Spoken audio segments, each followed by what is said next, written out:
What's up, guys? You know who it is. Marcus J. Jackson with another Live Life episode for you. All right.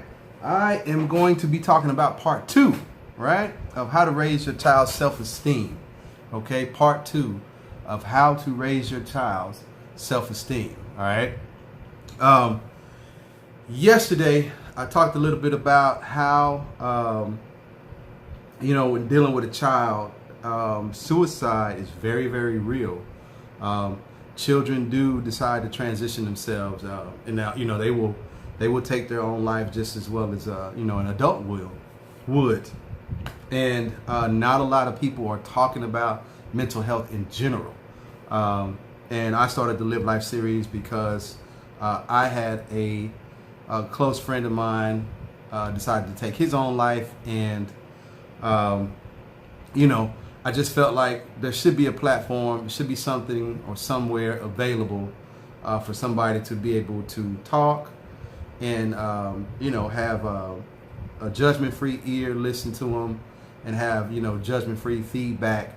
Also, something to build them up as well. A lot of people they tell people what not to do, and they tell people what they shouldn't do and all this kind of good stuff, but they never tell them what to do. They never give them tools in ways to overcome the things that they're going through and dealing with, right? So I am running a little late. I had a client that went over, so bear with me. I'm still setting up my camera.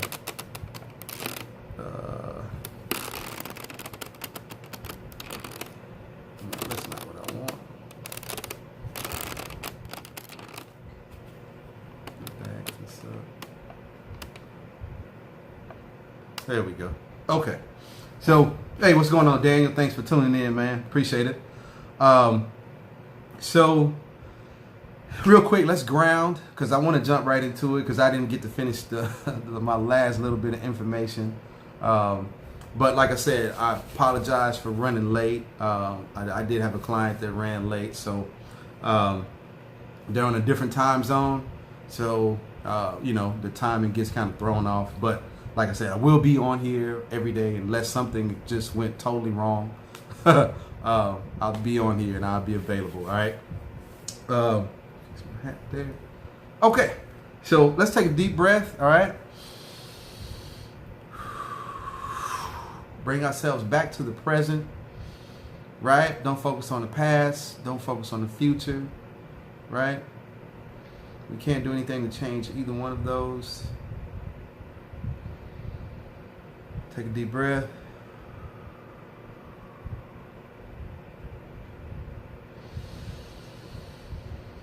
Breathe deep, deep, deep, deep.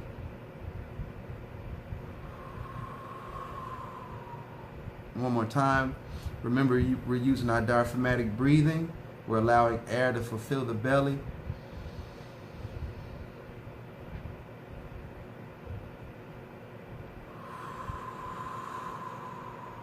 Let's do one more. Grounding ourselves to the center of the planet, to the core of the planet, to make sure we're grounded and set and totally attentive.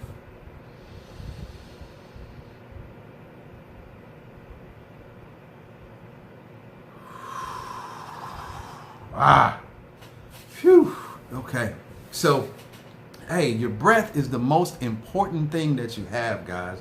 Your breath is the connection to the body. Okay, remember that. So, I would invite you to learn about breathing. That's our connection. That's our connection to the body. So it would behoove us to find out as much as we can about breathing. All right. So I'm actually just gonna. Well, wait a minute. I got to give my my intro. If you are in danger to yourself or someone else, okay, please call 911. All right. If you need someone to talk to, there is the National Suicide Prevention Lifeline. That number is 800-273-8255. All right. They can get you some help. There's resources there available that you can take advantage of. You can also chat with somebody on suicidepreventionlifeline.org as well. right? If you want to talk on here, please feel free to leave a comment, all right? And I will acknowledge the comment at some point, as long as I can see it. Sometimes Facebook won't let me see the comments or whatever, but if you want to talk to me, my contact number is 469-626-7486.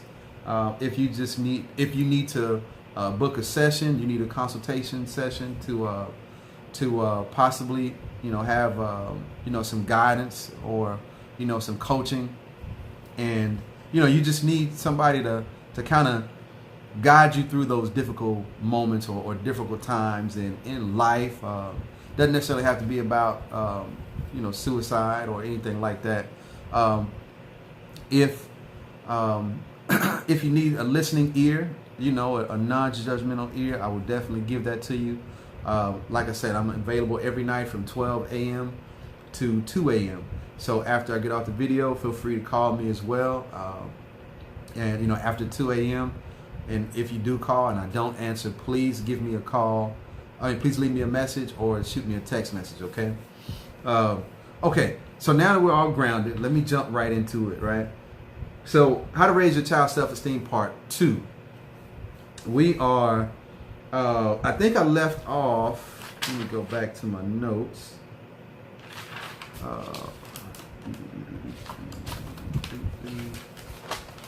I left off talking about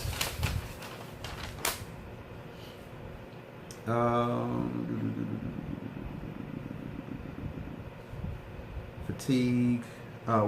Let's just do a quick review. We talked about being tired and pressed for time, right? That was one of the biggest things. A lot of times, one of the biggest places of mothers, right, single mothers at that, have little time and they're always tired, and the reason why they have little time and is because they're working 40, 50 hours a week, sometimes more.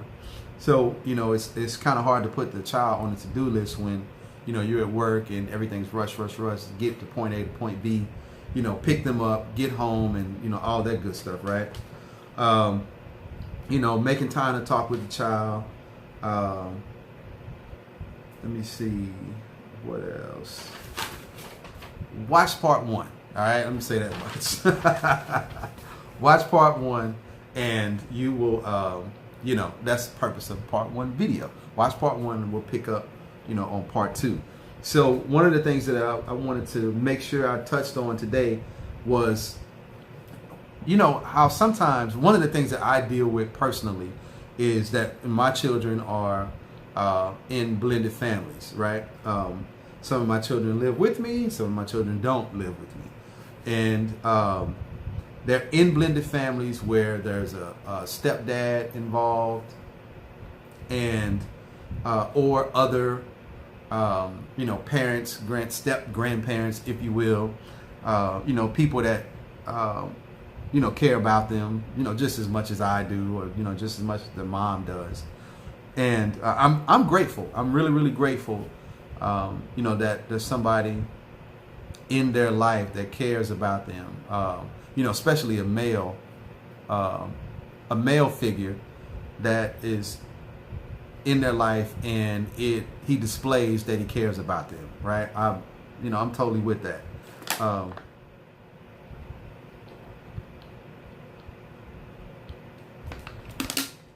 And being in a blended family, dealing with someone else's children, I've learned a lot. My wife and I have been together for 6 years now, going on 7.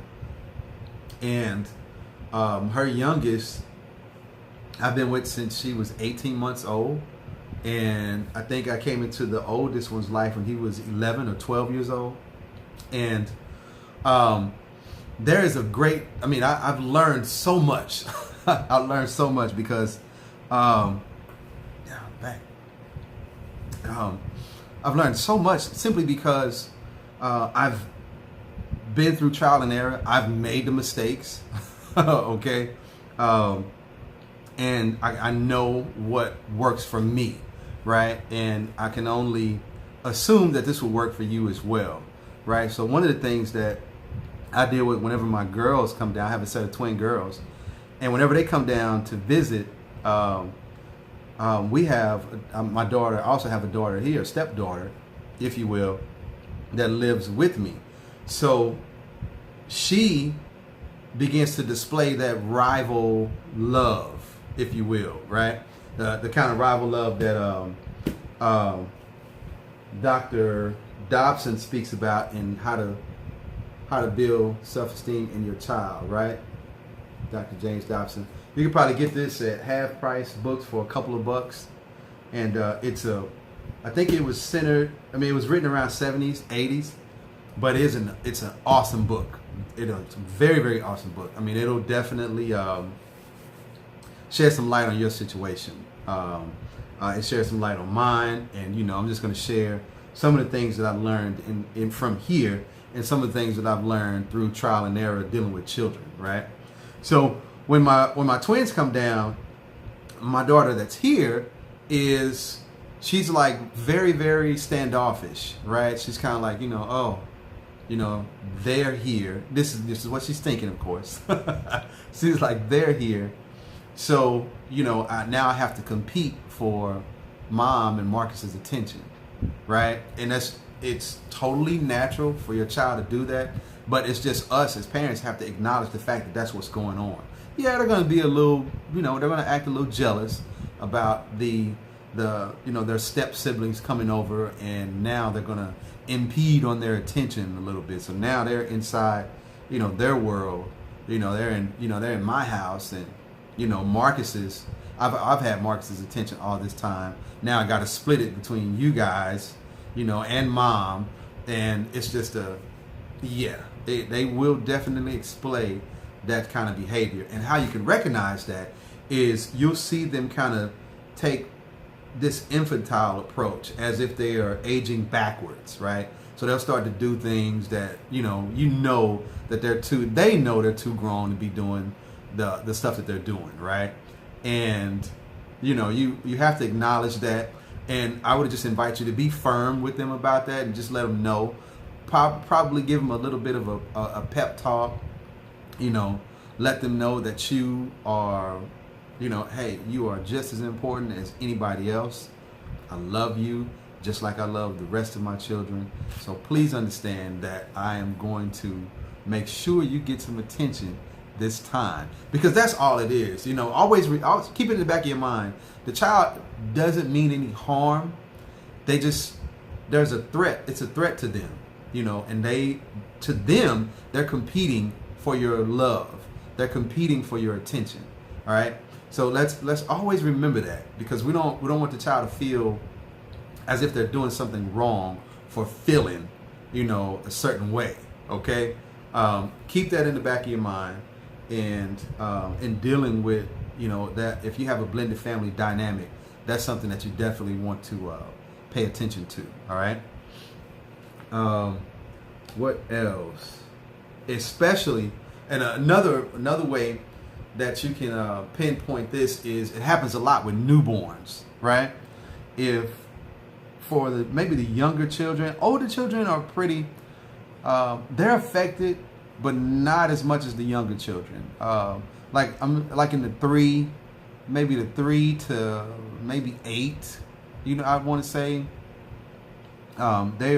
They display that they're affected a great deal, because they'll let you know that now the baby is here. I'm getting, I don't get any attention. Now you have to remember the dynamic that's been created now is the fact that you have a newborn, right? You've had like little Tommy for the last 5 years, and he's the only child in the freaking family, right? First grandbaby, the whole 9 yards. So he's got all the attention from everybody, all the adult attention from everybody in the family, right? Because he's been the only child, first grandbaby, first nephew, first niece, all that, right? So we have to be mindful that, though his feelings are very sensitive at this particular point, because now the baby is taking up all the attention from everybody, right? Everything is about the baby. Even he has to do things for the baby. Go get diapers, go get milk, or, all that. He becomes a runner for the baby, right? In his mind. Not all, but not all children, not all 3 to 5 years old respond that way. A lot of them will accept the big brother and embrace the big sister role, and they'll play their part. They'll do the things that that we feel like they're supposed to do. I feel like, my oldest one, if I have an older one and I have a baby child, I think, the oldest one should pitch in and help out, absolutely. I'm with that. So let me wipe my camera out. Yeah, there we go. So yeah, remember that, and that also takes. I would also take into account that it's going to be some issues up in the teenage age range as well, right? Because now you don't have time to take them to their ball games or take them to you may not be able to make a game because you got to deal with the baby. You may not make this parent-teacher conference because you couldn't find a babysitter, or you didn't want to bring the baby, or something didn't work out, scheduling went wrong, because there's a lot of things that change your life when a newborn is in the picture. All right, you're tired, so just kind of give them a pep talk, tell them what the plan is, tell them what's going on, tell them, hey, it is busy, I am tired, we are dealing with a newborn, everybody's affected by it, right? So until everybody gets used to the routine and we can all follow the plan accordingly, everybody will be fine, right? So always just acknowledge that, acknowledge your feelings and let them know, everything is cool. Allow them to verbalize what's going on with them as well. So when you allow a child to verbalize an issue, especially something like that, like I said earlier, they may tell you, hey, I'm not getting, attention, or you're not paying me attention, or you don't love me, as much as, you love the baby, or, or when they come into town, you pay them more attention. Let them feel safe in verbalizing things with you. All right. Because, as we get into, the other recommendations, you'll understand why it's very, very important that you make the child feel safe to verbalize things with you. All right. And if they're able to do that, it puts them more in touch with their feelings. Okay. And they'll know it's okay to feel, and they'll understand and trust you more because you're acknowledging their feelings. Okay. Let me see. What else? Don't allow them to be antisocial, right? Because a lot of times a child will cut off, and they'll go and sit in a corner, letting you see what you've done to them, right? They want you to see that that you've created this miserable situation in their life, and they have to go and sit by themselves, right? Or heaven forbid that you have to go drop them off at daycare, and the baby's crying, or you spend time with the stepchildren, right?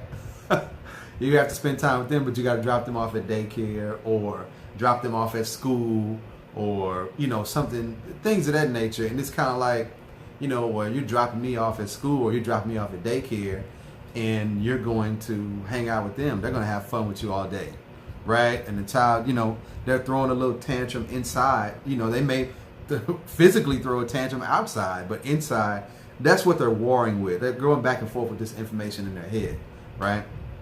And what I found to be effective is to just let them go to the daycare anyway. Let them go to, because a lot of times I would be like, okay, well, when my children would come down and visit, then I would say, oh, okay, well, they don't have school because they're out of school.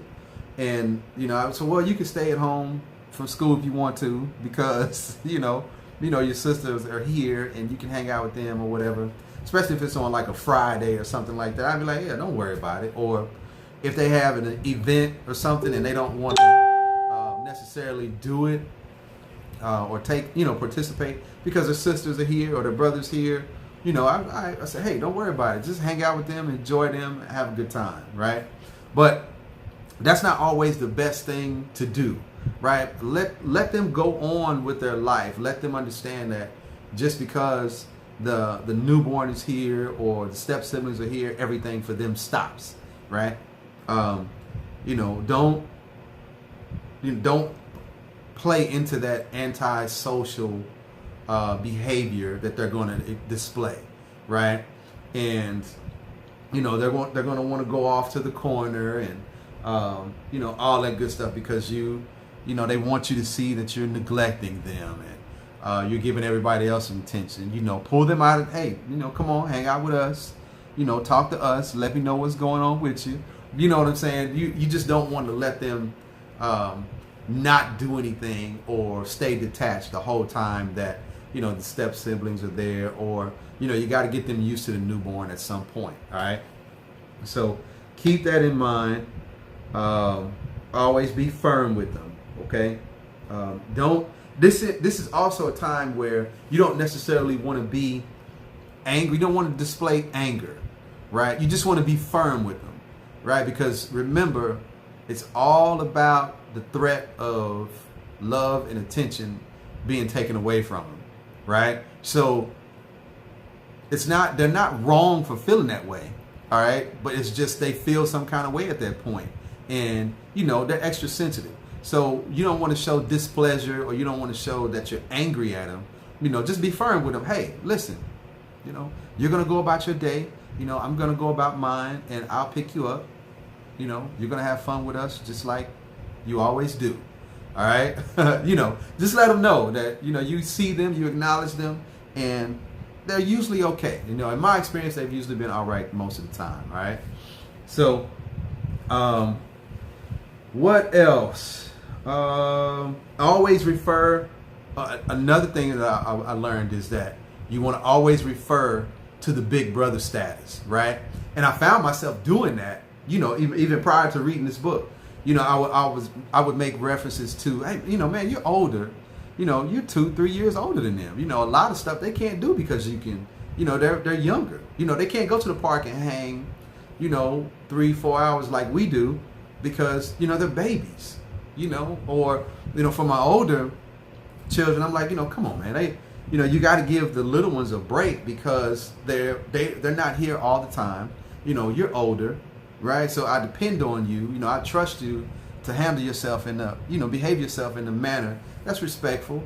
And a lot of times, most of the time, it always works.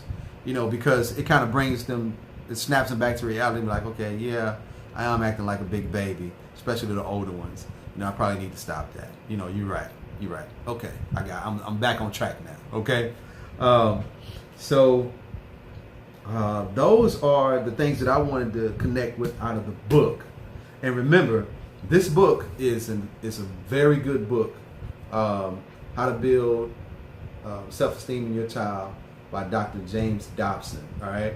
Like I said, you could probably get this book at half price books for like maybe, $2-3, right? Because I think that's where I got it from. Or I think, I think we even got this book from like a thrift store or something.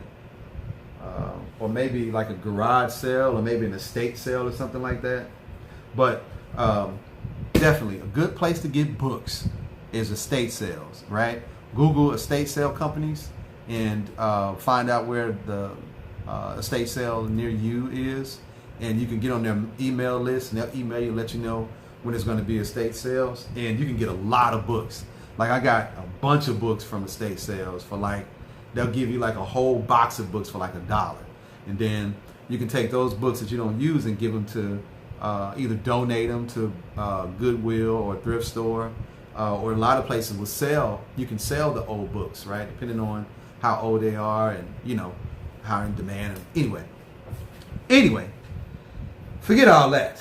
So, okay, so now I'm going to go into some of my personal recommendations and things that I've done to implement, you know, a more effective parenting plan, right?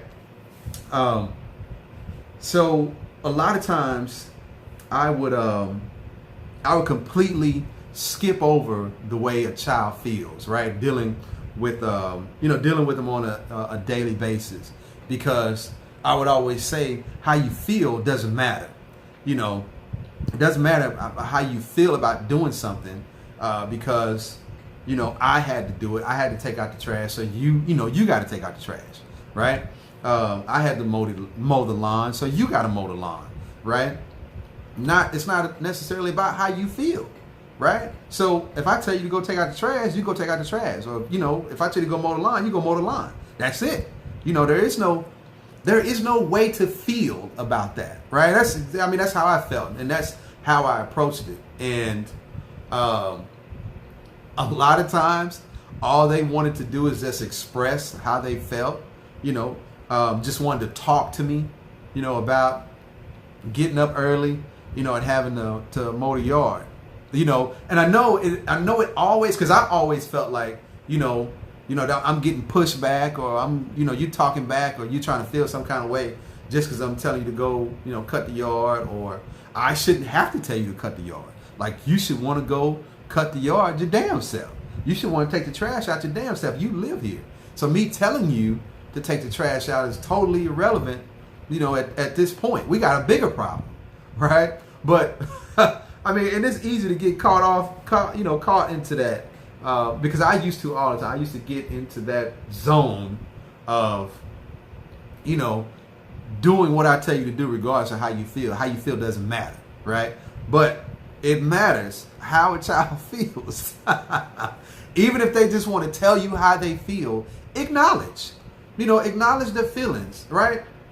And you never want to tell a child that how they feel doesn't matter, right? And I wouldn't recommend that, all right? Because you're not going to always get good results. All right? It could lead the child to be rebellious, you know. If you ever wonder why you can never get the child to do anything that you ask them to do, it's probably because you know, you haven't acknowledged the way they felt about anything, right? As far as you know, doing chores or whatever. Then on the other side of that, you know, not only just giving them time to talk, but for the younger children, being scared is a real common thing, right? So acknowledge the fact that they're scared. Acknowledge the fact that they're afraid by saying, I understand you're afraid. I understand you're scared. And, right, this is how you should handle it. Or this is what I did to handle a situation when I was scared or afraid, right? Because if you say, I learned to use the word and as opposed to but. I know you're scared, but you got to do it anyway, right? I know you're scared, but you need to get in there and do it anyway, right? Totally negating. When you say but, you just, to hell with everything else you said before, right? So that's big. You know, that was really, really big for me. And just reshaping my thought process and reshaping how I spoke was very, very important. And I didn't have that growing up. I didn't have anybody to go and study on how to be a parent. Like, my parents didn't study on how to be a parent, or coaching classes, you know, on how to coach youth or stuff like that wasn't available back then. So, you know, we had to kind of go through the hard knocks of things, right? You know, like I said, I'm 40, so, you know, those of us that's, you know, in that maybe 30 to 40 range, you know, we was you know, we was getting whoopings and some more stuff back then. You know, not a lot of people, you know, discipline their children by spanking them anymore. But, you know, that's real. You know, that's, you know, that is something that you can do. Some of us think it's illegal now because the you know, the legal system does things to you for spanking your children now, right? But anyway, it's always good to acknowledge how they feel,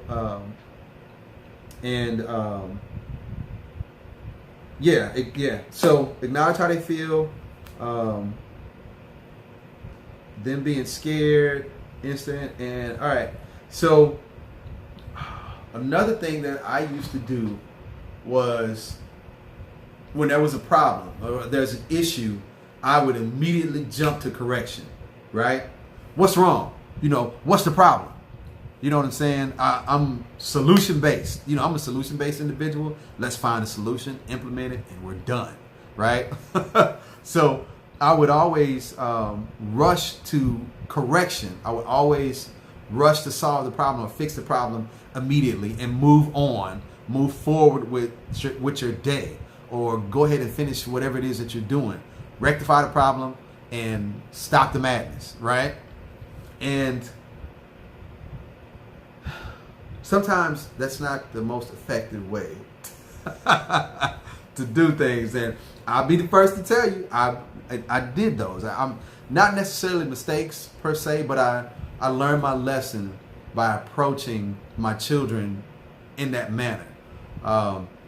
You know, when there was a disagreement or they would be arguing or whatever, and instead of allowing them space to handle the situation, you know, I jumped in to immediately correct it. So, yeah, about that.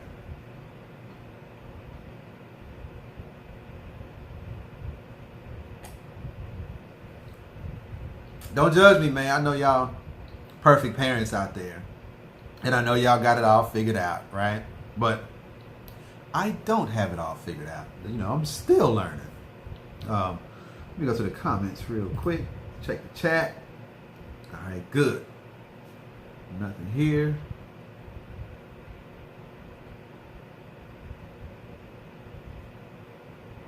Awesome. Okay.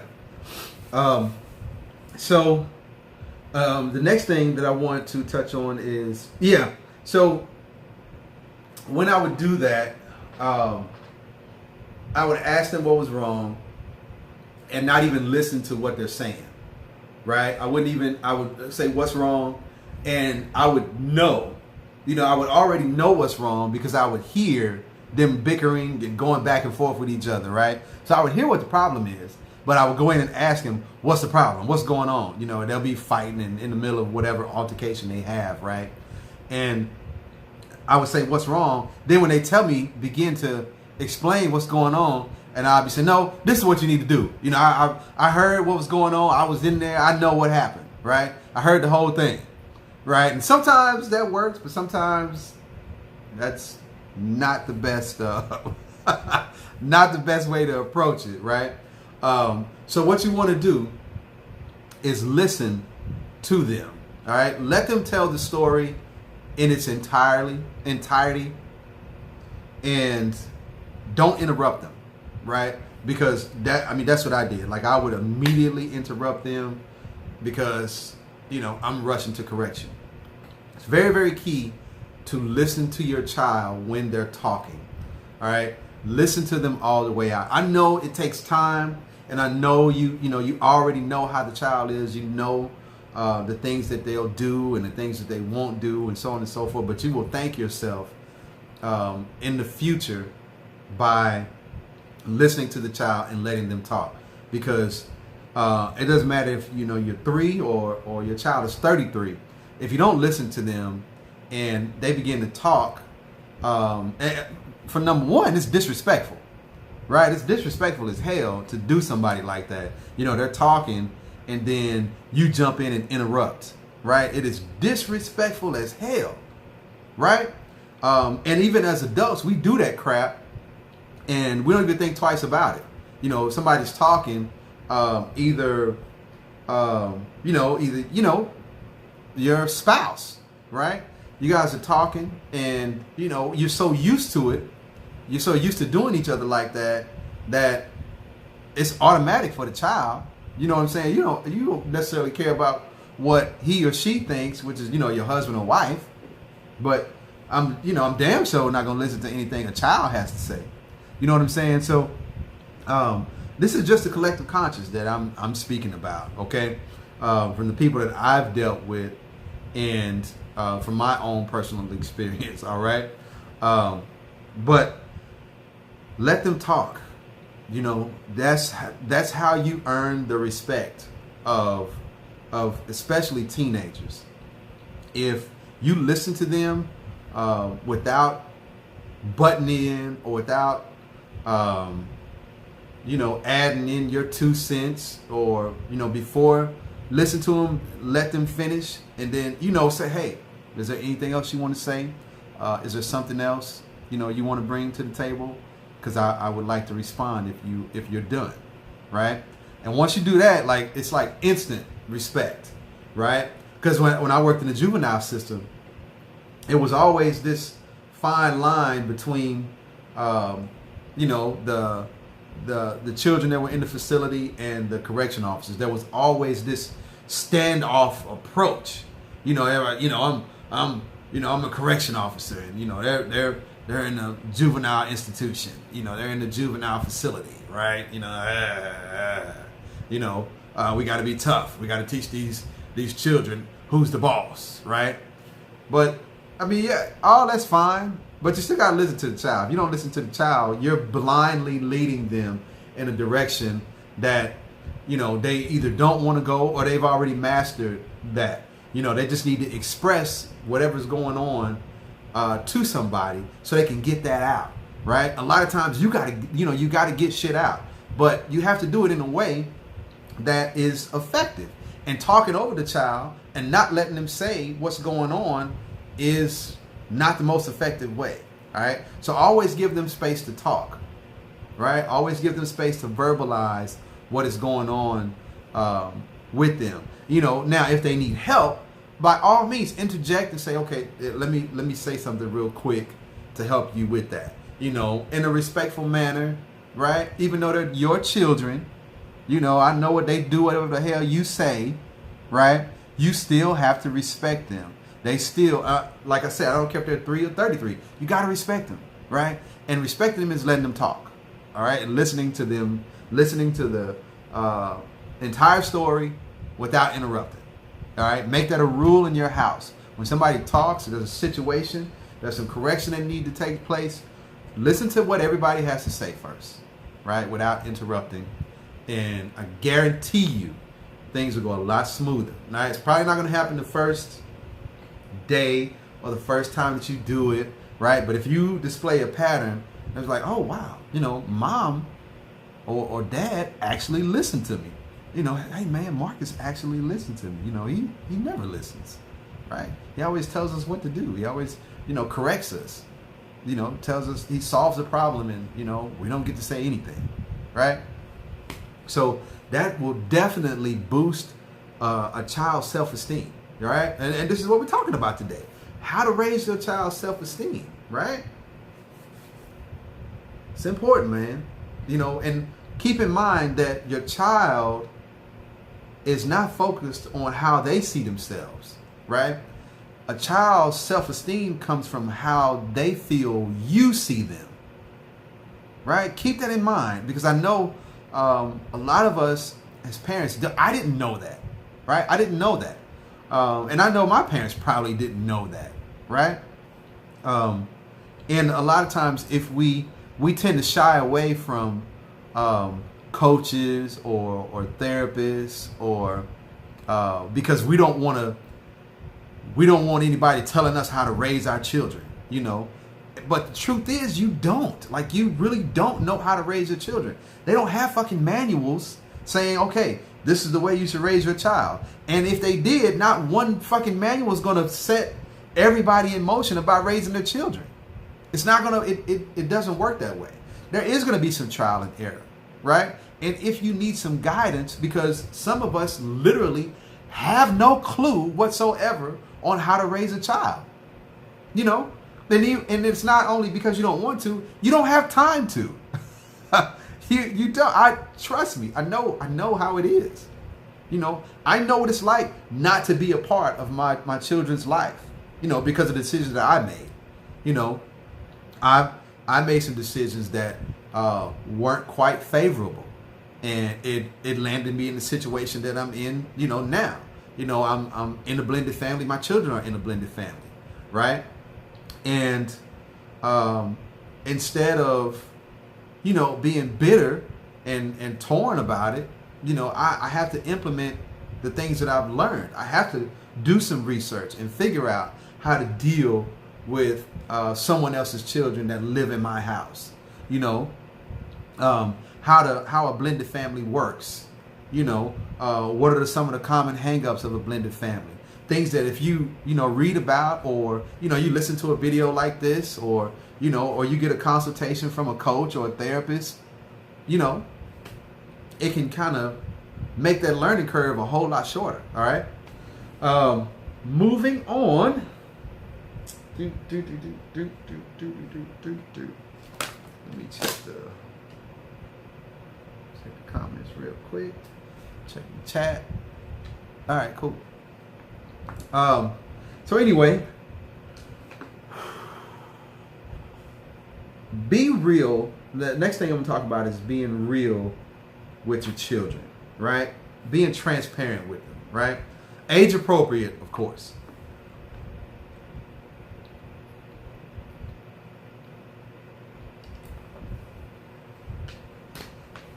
So one of the most effective things that I started doing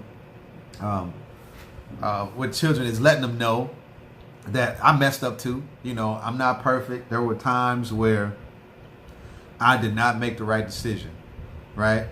And, you know, there's things that I had to learn from, just like they had to learn, right? And as parents, a lot of times we don't share any of our shortcomings.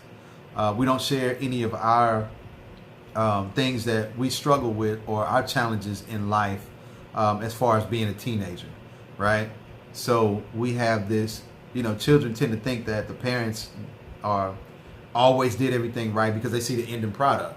You know, well, you know, you're already grown up and you don't go through any of the things that we go through in school. And then, like I said in the last video, school is a complete 360-degree situation now than when we grew up.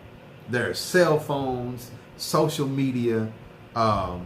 These children, they have laptops at school. You know, the whole nine. Their fingers have access to a lot more than what we had access to, because now in high school, it's a completely different animal. Completely different animal. There's drugs.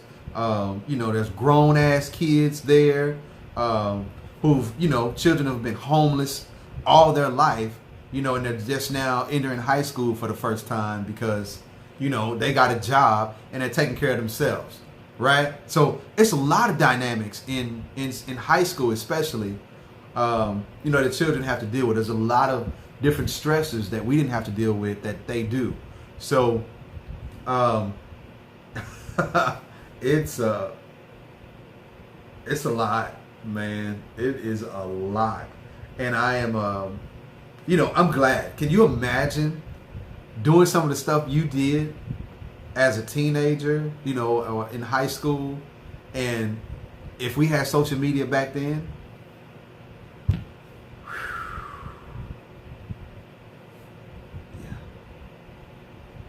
it would be bad.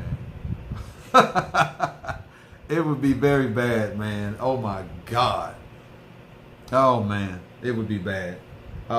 So I started being transparent, you know, with the child. I started letting them see, you know, hey, and there were situations where I fucked up too, right? I made the wrong decision and I got my, you know, I got my punishment for it, or I learned my lesson from it. So I started to approach it like, okay, listen, let me help you with this, right? Because what you're doing now is going to get you in trouble, right? Either, you're going to get in trouble with me, or you're going to get outside in the world and they're going to deal you a deck of cards that you're going to have to play with whether you like it or not, right? So here is how I handled the situation, right? And, excuse me, if I handled it, similar to them, I would tell them, hey, this is what happened in this story. In this scenario, I made the wrong decision, and this is my punishment for it, my karma for it, if you will, right? And I let them know, still as a grown adult male, I'm still having things that are challenging. I don't have it all figured out yet, because children tend to think that we know everything, right? And we never mess up, we never make a mistake. Well, that could be further from the truth. That couldn't be further from the truth, right? Because we're not perfect. We're not. Nobody's the most effective, complete parent on the planet, right? There's some things going on. It's just the way our world lives. So what what would I would invite you to do is have that talk with them, leading up to now, everything that we've kind of gone over, talk with them and let them know that there's things that, you weren't always perfect. You hadn't always had all the answers, right? And you had to figure out some things the hard way too. And let them know that I'm trying to help you avoid some problems, right? I'm trying to help you negotiate this learning curve the best way that I can. So you don't have to make the same mistakes that I did. So you don't have to go through the things that I went through. And you also have to accept as a parent that you are going to have to let them go through things on their own, right? That's also a part of being transparent and being real with them, right? You have to let them experience life on their own. And to do age appropriate, of course, but if a child wants to go out there and live his life in a rebellious nature, right? Yes, you're responsible for them, until they're 18, right? Trust me. It's not my hat's off to you guys who have rebellious teens, that end up landing themselves in juvenile or in jail or whatever, because it's very, very taxing. It's a very tiring situation. It's a very stressful situation, because now you're worried about your child being locked up inside a facility as well. It's a lot. You were worried about them on the outside. Now they're inside. It's kind of like, it's catch-22. You're still worried. You're still stressed out about, their safety and well-being. And it takes an awful lot of money that's involved when your child is in and out of the court system. I've known parents to literally go broke, trying to keep their child, out of the system, or just dealing with the child, going back and forth to court, having to call in to work, losing jobs because they have to be at court, and it's a real shitty situation. And my hat is off to you. I have nothing but the utmost respect for you. All right. So where was I? Be real with them, right? And let them know. Make sure it's age appropriate stuff, of course. And just kind of be vulnerable. Take that moment to be vulnerable with them. Hey, I messed up in this part of life too, and I don't want to. I really don't want to tell you about it, because you might judge me or whatever. But I'm willing to accept that, or take that judgment, as opposed to letting you go down this road blindly, right? Let them. It's okay to be a little bit vulnerable. Be a little vulnerable with your children, right? Show some vulnerability sometimes. Be real with them. Be transparent with them. And I would invite you to do that because I know that it works. All right, I know that it works. All right.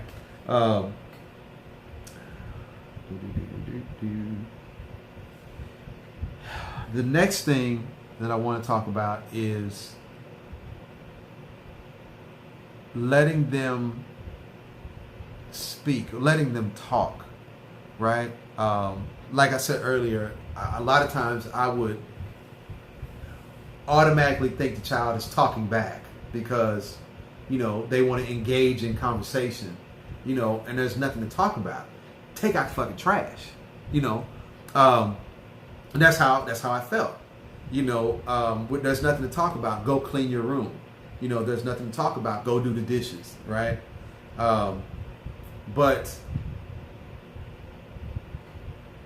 aside from chores, that's where it starts. If they want to come to you with something and you immediately shut them down without giving them the room or without giving them that safe space to talk, they're not going to, right? And I know it's crazy because it's just weird, because in my experience, because I cut that off, the child tends to not want to come to me about certain things, right? Or they know, where he's going to go off. If he went off about the dishes or he went off about me not cleaning my room, of course he's going to go off because I kissed a boy, or, you know what I'm saying? Or, I might be pregnant, or I might, I've had sex for the first time, or these types of things, right? So, I would invite you to choose another course of action than what I did. Okay? Give them a safe place to speak.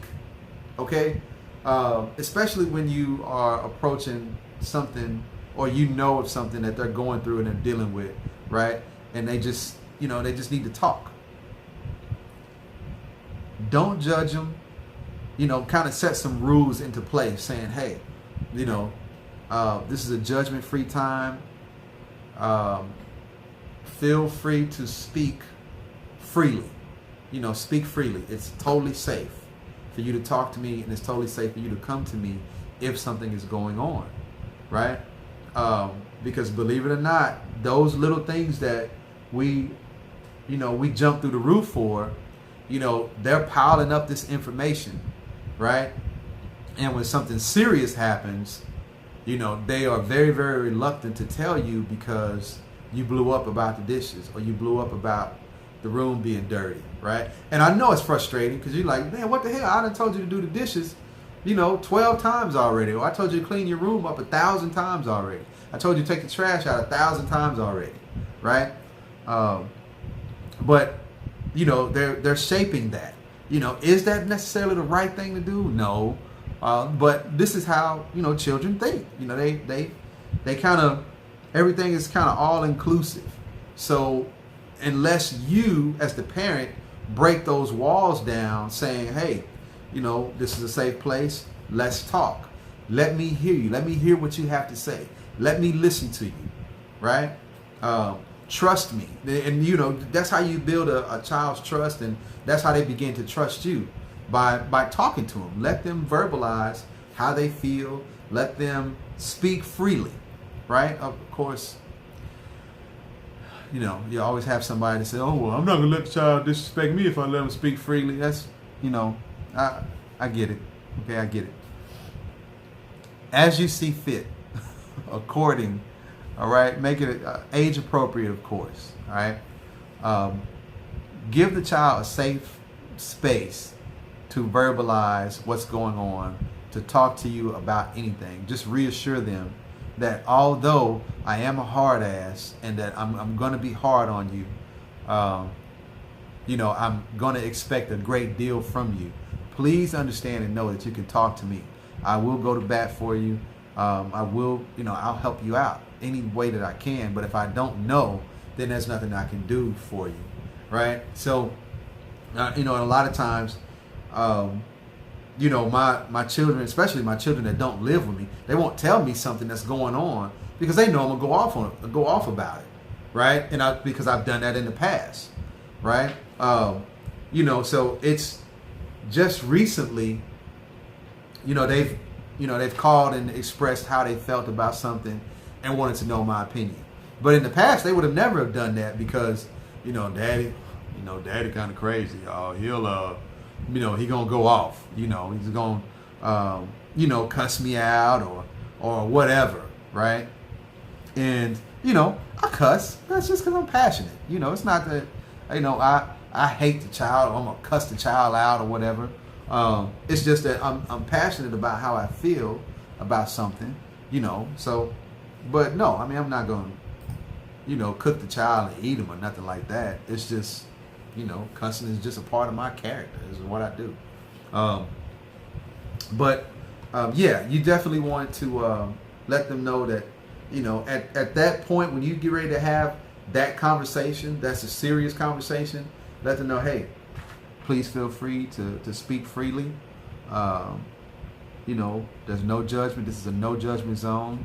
All right. And I'm not going to judge you because I want to hear. I want to know what's going on with you and I want to help. Right. And they will genuinely begin to trust you and come to you more simply because you've established that safe place for them. All right. Yeah, that's helped out a great deal. Last thing, cool. I got a few more minutes. The last thing that I learned to do was to tell them that they're right, or focus on the things that they did right. Before I would rush into correction, in the past, like I would rush into correcting them and say, do this, do this, do this, do this, not acknowledging that they did anything, right? And my wife used to be like, well, because I would say clean up or sweep the floor or whatever, right? For example.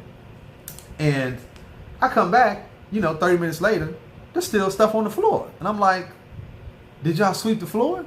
And they say, yeah, we swept the floor. I'm like, it don't fucking look like it because there's shit all over the floor. Like, if you swept the floor, this wouldn't be here, right? But all along, like, they swept the floor. They did. They actually swept the floor. They took the broom and swept, right?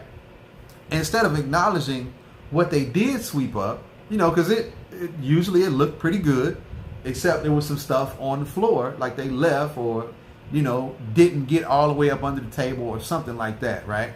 So I'd be like, well, you didn't sweep, because that's the way I was raised.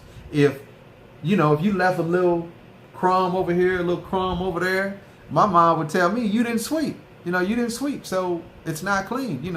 Sweep the kitchen again.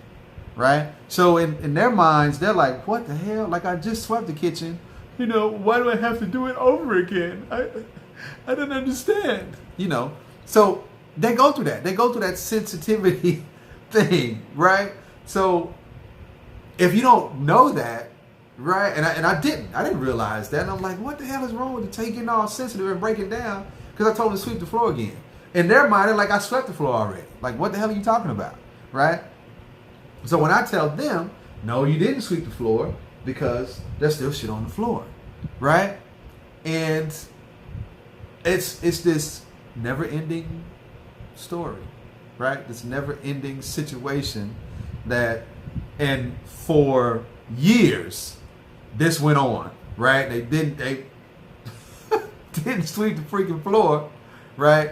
Until it clicked. I either read an article somewhere or I probably learned in coaching course that, acknowledge what the things that they've done right first, before you begin to correct them.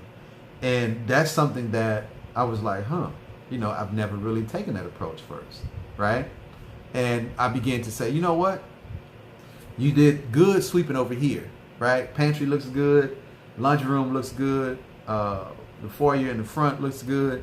But you forgot to get under the table, right? And they're like, oh, okay, cool. Right? So they go grab the broom, sweep under the table. You never have to tell them to sweep the floor again. Right? You get that? I mean, how simple was that? And if I had have known, to approach it that way, things would have been a lot different. Then I wouldn't have this, this rebellious, spirited child. Why is my camera? Oh, this rebellious, spirited child, upset, mad all the time because I'm telling them to sweep the kitchen again, or wash the dishes again, right? And especially if your children, if they don't read between the lines well, it's because the cognitive ability isn't there yet.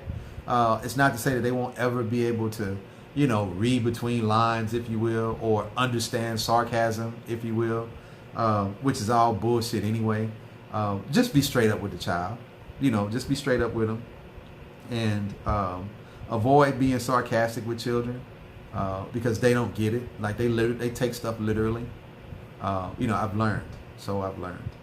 But acknowledge the things that they do right first before giving them the corrective action, and it will save you a lot of problems in the future, right? So just imagine if I was with all of my children on a regular basis, how much more effective a parent I would be, if I handled things like that. But it took a lot of learning, because of my jobs and working security, law enforcement, correction, military, whatever. I was away from my children a lot, right? And then when we divorced, that didn't make it any better, so I spent very, very minimal time with my children.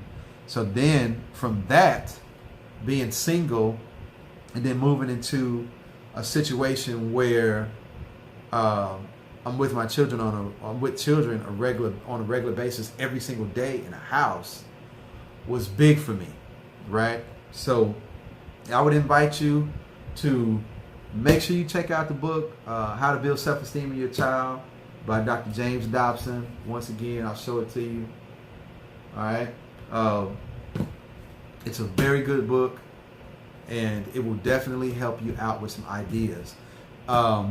If you want to learn more, right, you can go to the Youth Coaching Institute.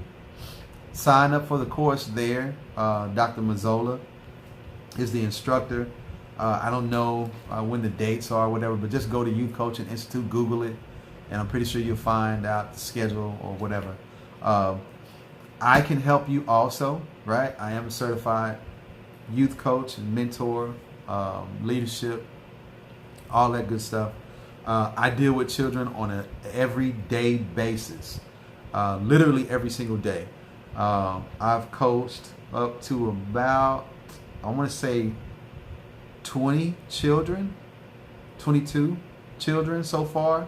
And it's been pretty good. It's been pretty good.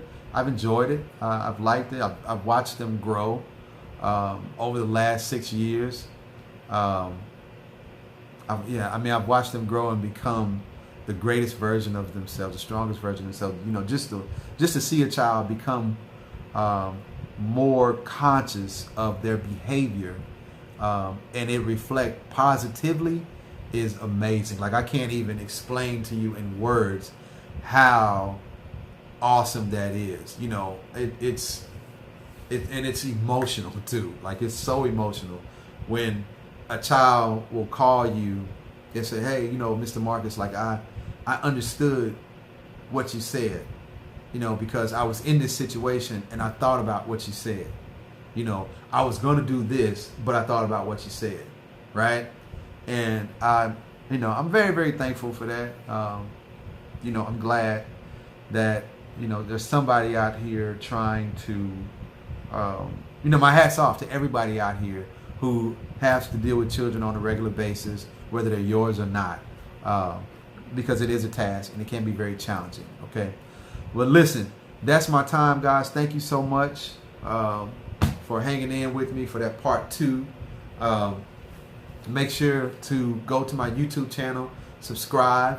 It is Marcus J. Jackson is my YouTube channel title. go there, subscribe, comment, like, share this video. And, I'm going to continue to help people raise their consciousness about life and, suicide awareness and prevention. Shout out to all my veterans out there, all my brothers in blue. Y'all take it easy, man. All right, take it easy out there. Make sure you do what you gotta do to get to the house every night. It's a lot. It's layers, and there is going to be much more to come with Live Life. I'm excited about where it's going. I'm excited about the people supporting and helping out, and supporting the vision of where Live Life is going. Okay, so listen, live life, man, to the fullest. All right, take it easy. Try not to do too much. Peace.